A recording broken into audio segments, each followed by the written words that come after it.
அன்பார்ந்த பெரியோர்களே, தாய்மார்களே, வாலிப சிங்கங்களே, உங்கள் அனைவருக்கும் தூத்துக்குடி தமிழண்டா கலைக்குழு சார்பில் வணக்கம். என்னுடைய குரல்ல நீங்க தூத்துக்குடியா இருந்தா கண்டிப்பா டெய்லி கேட்பீங்க. தூத்துக்குடி மாநகராட்சி பொதுமக்களுக்கு ஒரு முக்கிய அறிவிப்பு. இந்த குரலை கேட்டிருக்கீங்களா? அதே போல அட என்ன பண்ணிட்டு இருக்கிறேன் வாவல அப்படின்னு அந்த கிராமத்து நிலையில கூட நான் பேசியிருக்கேன்.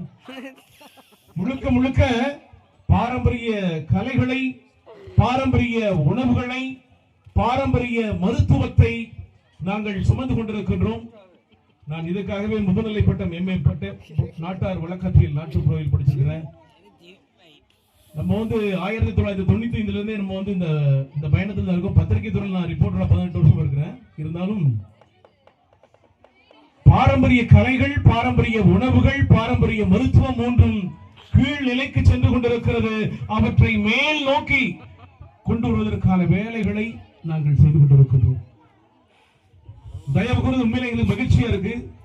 காரணம், செண்டை மேளம் அடிக்கல. இங்க நாங்க நிறைய இடத்துல போற கோயில்கள் பார்த்தா எங்க பார்த்தாலும் செண்டை மேளம் அடிப்போம்.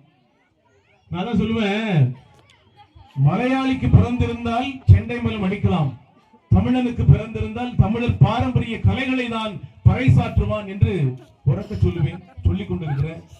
கனிமொழியை பிரிவில் இருக்கிற சண்டை போடுவோம். கட்சிக்காரங்களை தயவு கூர்ந்து செண்டை மேளம் அடிக்க கூடாது. காரணம், இன்றைக்கு தமிழ்நாட்டில் தமிழருடைய கலைகள் எல்லாம் இன்றைக்கு நலிவடைந்து கொண்டிருக்கிறது. இன்றைக்கு நையாண்டி மேள கலைஞர்கள், ராஜமேளம் வாசகம் அருமையா இருக்கு, வில்லிசை அருமையா இருக்கு. காரணம், தமிழருடைய இசைகள். அப்ப தமிழருடைய பாரம்பரியத்தை நாம் ஒவ்வொரு கோவில் திருவிழாக்களிலும் அடுத்த தலைமுறையினர் கண்டுகொள்வதற்காக தான் நம்ம இதெல்லாம் பண்ணிக்கிட்டு இருக்கோம். இது நம்மளுடைய அடையாளங்கள். இந்த அடையாளங்களை எல்லாம் மீட்டுருவாக்கம் செய்வதற்கு ஒவ்வொரு ஆண்டு செஞ்சுட்டு. அதனால சொல்றோம், தமிழருடைய பண்பாடுகள் தான், அதாவது மூத்த தமிழ், மூவாத தமிழ், ஆர்த்து வருகிற அன்னை தமிழ் என்று சொல்லுகிறார்கள். அந்த வகையில் தமிழ் மிகச் சிறந்தது. 10,000 ஆண்டுகளுக்கு முந்தைய தமிழ் மொழி மேலோங்க செய்ய வேண்டும் என்கின்ற சிந்தனையில் தூத்துக்குடி தமிழண்டா கலைக்குழுவானது தமிழகம் முழுவதும் பயணித்துக் கொண்டிருக்கிறோம். நீங்களும் உங்களுடைய திருமண வீடுகள், இல்ல விழாக்கள் எல்லா விதத்துக்கும் நம்மளுடைய பாரம்பரிய தமிழர் கலைகளை மட்டும் தயவு செய்து அழையுங்கள். காரணம், இன்னைக்கு பாத்தீங்கன்னா இந்தி படிக்கூடாங்க, இந்திக்கார மேலத்தை கொண்டு அடிக்கும்.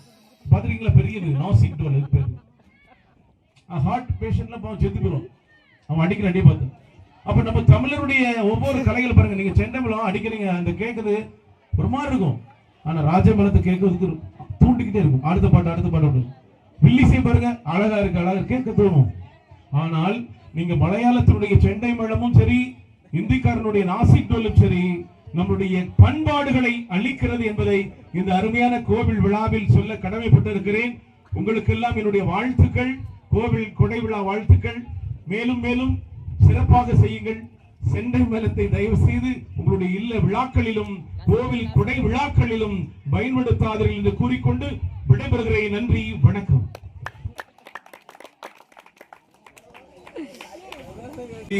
ஏன்னா நான் பத்திரிகை துறையில ரிப்போர்ட்டரா இருக்கனால ஈஸியா போய் அங்கங்க டிஸ்ட்ரிக்ட் எல்லாத்தையும் பேசுவேன். போனை போட்டு அப்பப்போ தட்டி விட்டுருக்கேன். அவங்கள போற அதுக்கப்புறம் தான் திருச்சிருக்கு. இன்னைக்கு தூத்துக்குள்ள சுதர்சன் டிக்கெட் மட்டும் ரெண்டு தடவை அவங்களுக்கு ஃபைன் போட்டுருக்கு. அவங்க யாருன்னு தெரியாது. எனக்கு என்னன்னா, உணவு யார் மக்கள் பாவம். அந்த கருப்பு மை கேன்சர் நோயை உருவாக்கக்கூடியது. இந்த கருப்பு மை அதுக்குன்னு ஒரு குறும்படம் எடுத்து நானே நடிச்சு கலெக்டர் போட்டு காட்டி அதுக்கப்புறம் தான் ஆர்டர் போட்டோம், மாவட்டம் ஃபுல்லா தடை செய்யணும். தயவு கூர்ந்து நம்ம ஒரு சிலர் வாங்க வடையை வாங்கி நல்லா பேசணும், எண்ணெய் பிடிக்கிறாங்க. அந்த கருப்பு மை அதுல ஒட்டி நம்ம உடலுக்குள்ள போய் நாளடைவில் கேன்சர் நோயை உருவாக்குகிறது. அதே போல ரேஷன் அரிசிலாம் அருமையான அரிசிமா, அதான் சத்துள்ள அரிசி. நீங்க ரேஷன் அரிசி சாப்பிட முடியா, சம்பாரிசி சாப்பிடுங்க. மலையாளி பூரா சம்பாரிச்சா நல்ல நோய் இல்லாம வாழ்றான். நம்மால் பூரா கடையில போய் விலைக்கு வாங்கி வினைய வாங்கிட்டு. தயவு கூர்ந்து எங்க வீட்டு நல்ல அரிசி சாப்பிடுங்க. நல்ல அரிசி அது கிடையாது, கெட்ட அரிசி. ரேஷன் அரிசி தான் நல்ல அரிசி. அதனால தயவு கூர்ந்து பெரிய அரிசிகளை சாப்பிடுங்க. சமைக்கும் போது நல்லா சவச்சி உமிழ் நீரோட சாப்பிடுங்க. தண்ணி கூட சப்பி தான் குடிக்கணும். நம்ம கடற்கரைன்னு குடிக்கூடாது. இந்த உணவுகள் மிக முக்கியமானது. தயவு கூர்ந்து அடுத்த தலைமுறைக்கு நம்ம எல்லாம் கொண்டு போகணும். ஒரு வாய்ப்பு கிடைத்தால் நிறைய பேர் கூட்டத்தில் இருக்கும் பேசுறோம். நான் ஏற்கனவே ஒரு 500 பள்ளிக்கூடத்துல போய் பேசி இருக்கிறோம். நிறைய குழந்தைகளை மாத்திட்டு இருக்கிறோம். மாற்றங்கள் கொண்டு வருவோம். நோய் இல்லாமல் வாழ்வதற்கு